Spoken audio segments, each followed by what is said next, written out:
برای بازی کردن کانتر نه یه سیستم خیلی شاخ و قولی میخوای، نه یه موس خفن میخوای، نه پد درست حسابی میخوای. تنها چیزی که میخوای قرص اعصابه.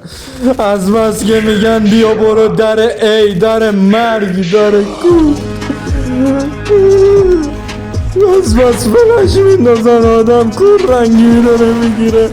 دو هفته از دارم ای هد میخورم، ای کورم میکنن، ای هدمو میزنن.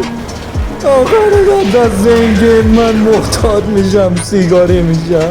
هرکی اینو پلی میده یا معتاده یا سیگاریه یا رد داده. بابا همه تون کس خولید برم کنه.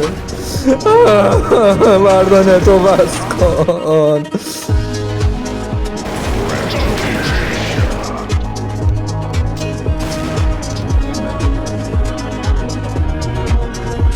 بیا ببین ترویل بیا